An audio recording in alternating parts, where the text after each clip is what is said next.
Hello. So today we are here to talk again about kind of the productivity or mindset community and the overlap that has with the language learning community. So specifically what inspired this was a video that recently came out and a podcast season that recently came out. The video is one from Anna Lenkovska, and I just want to say right now, this is not hate. I really don't want anyone going into the comment section of that video or in any way taking this as an attack or anything. I do think she thinks she's doing something good, and I get why it seems like it from her perspective. But this video was called basically like this mindset shift changed my life or something, and then the thumbnail says mindset equals reality. So she basically had 2 points in this video, both feeding into the idea that the way that you perceive the world is the way that your life is actually going to be in the world. So like you're creating your own reality. And so part of that,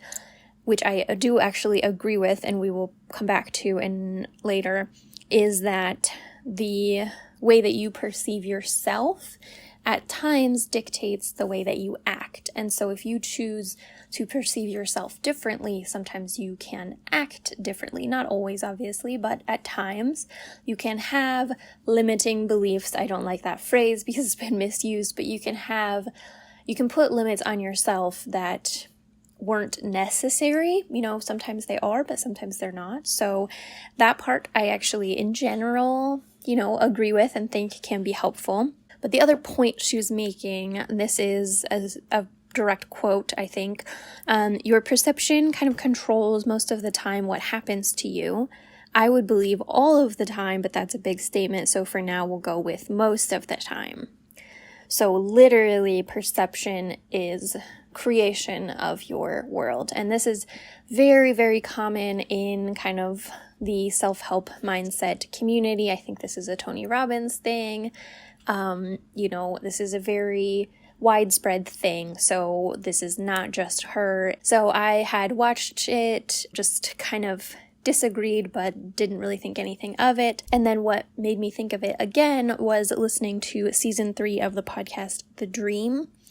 So I do highly recommend this podcast. The first season was about MLMs, like anti-MLM content. The second season was about the wellness community and culture. And then this third season is about coaching and also kind of MLMs and the wellness community. It all ties in together. And so I really liked the whole season. I like the whole podcast. I think that all 3 seasons are really great and I do recommend them. But there was one episode in particular this time, maybe 2, I can't remember, but they'll be on the screen, that really talk about why this stuff is not true, and not in like a detailed debunking way, but specifically 2 examples that were given were something that a researcher called John Henryism, which is the cost of success or striving for success among Black men. Specifically, he did an experiment in like the late 80s, but this has been discussed ever since then and is like a fairly well-known thing. The cost of that is a greatly increased risk of hypertension and other health impacts. There's basically like an undercurrent of stress from being, an oppressed group in society, in this case specifically American society, that makes an actual physical impact. And this was equally true for people who successfully overcame it and didn't, regardless of income bracket, this was equally true.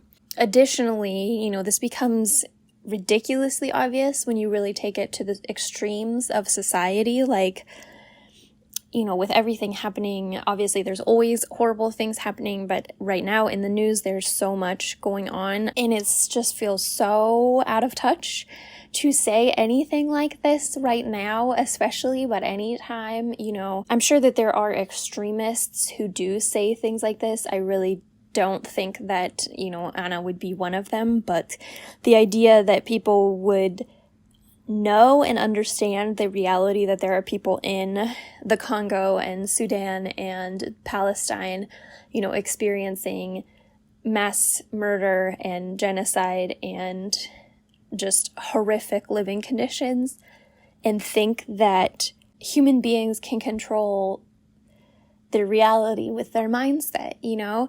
And again, I think that most people with a conscience would say, oh, well, no, like, not in that case, you know, like, but why? Why is it different in that case, you know? And I think it's very obvious that it's not different. That there are things that you can control and there are things that you can't control. And everything in between, it has to be that way. Like, that's the only way that it makes sense for the world to be. And we might disagree slightly about what percentage of things you can control and what you can't, but regardless, you know, that's not a fun catchphrase. That's not a thing you can wrap up and sell to people easily.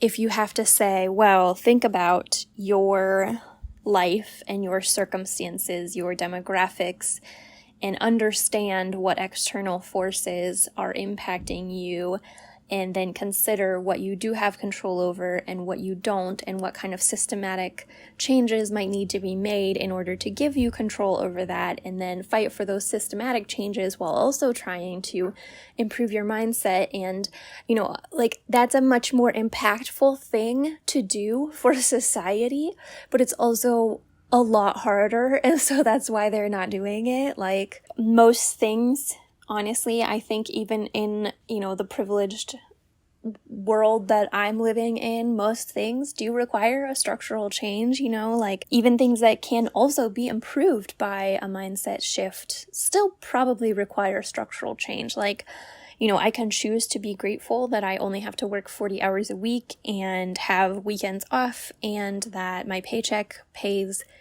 my bills. That is something that most people, even in the US, cannot necessarily say, let alone, you know, globally. But at the same time, I know that the reason that most people can't say that, and that I still have to be on some level worried about, you know, long-term security, is that most things that should be employee pay are stolen and turned into profits.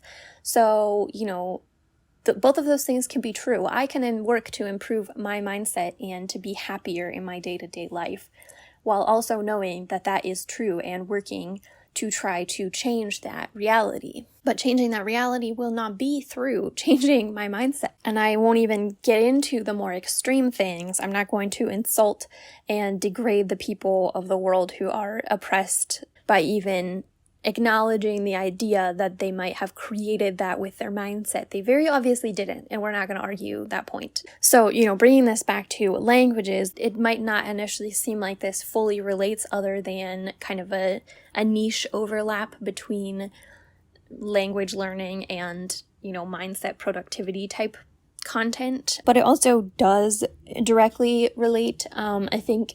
And again, I do think at times it can be helpful, you know. I think there are some mindset changes that you can make that are helpful to language learning. Thinking of yourself as a person who uses that language in your daily life rather than, oh, I'm trying to learn XYZ language. I think that can be genuinely helpful because it positions you in a way where that's an automatic option for you all the time. Like, it's not like you have to make a conscious choice of, oh, I'm going to work on Mandarin now. But this is relatively minor in life, you know, this is a subtle shift. And while it might help, that's very different than saying that life actually alters itself in response to your mindset and gives you a different reality because of the mindset that you have. I don't pretend to understand how the universe works, but I don't think it's like that. I know that it's not like that. If we know that at the extremes, this doesn't happen this way, you know, at the good and bad extremes, or good, people who inherited billions of dollars did not do so through a positive mindset. People who made billions of dollars in their life by extracting the wealth from other countries and exploiting the people there and exploiting the people in their own country did not do that through a positive mindset. People who are naturally have not had health problems in their life up until now did not do that through a positive mindset. Although, again, of course, there's positive changes that you can make to your life through a positive mindset, but it's a horse and a cart situation. You can't get the order of these things reversed. And it's not a magic pill that's going to fix anything. Again, it's a spectrum of what you can and cannot control. And yes, some people have a lot of control due to privilege, and so you can preach to them about how much control they have over their lives, and then they can get good things happen to them that likely, honestly, probably would have happened anyway, but maybe with a confidence boost, it helps more good things to happen to them, and then they go on and turn around and sell this to everyone else as well, as if it's the truth, when it's not. And people may say, what is the harm? Like, if it helps, it helps. And if it doesn't help, what's the harm? I would say that there's a lot of harm. Like, first of all, it may cause problems for you. Random bad things still happen to you, as they often do. It can be very, very easy if you've been taught this mindset to think that they happened to you because you didn't have a good enough mindset. I must not have had enough, positivity, or I must have not been, creating the right reality with my mind because this thing happened, or this good thing that I wanted to happen didn't happen. Secondly, and arguably more importantly, because even if the first thing doesn't happen to you, it contributes to this pervasive idea as a society that people who are having a bad time in life did it to themselves, Poor people are poor because they don't work hard enough. Black people, statistically have way less wealth and are criminalized more in the United States because they don't work as hard, or they are, more prone to crime, or whatever other racist idea that we have as a society about why structural things are personal problems, instead of understanding that the structural thing is structural. So, that pervasive idea, not only does it harm individuals' mindsets, it also can prevent, directly or indirectly, addressing any of these systematic things. We don't have to deal with, systemic racism or systemic classism or any other global issues if the problem all along is the individuals. Again, I know that this may seem like a dramatic response to something that is like love and light and just bringing positivity into the world or whatever, but it's just so wrong, and it's so insidious, and I feel like every 5 or 10 years, this ideology gets debunked, and then a fresh new set of people fall for it all the time. And I understand why, because it's extremely attractive. It's extremely enticing to think that you actually do have control. And again, I do think that in some limited ways we do have control, but largely we don't. And that is something that I do think needs to change. But that's not going to change through mindsets. It's going to change through working together for massive societal change and improvement. So I would love to hear your thoughts in the comments, and I will see you in the next video.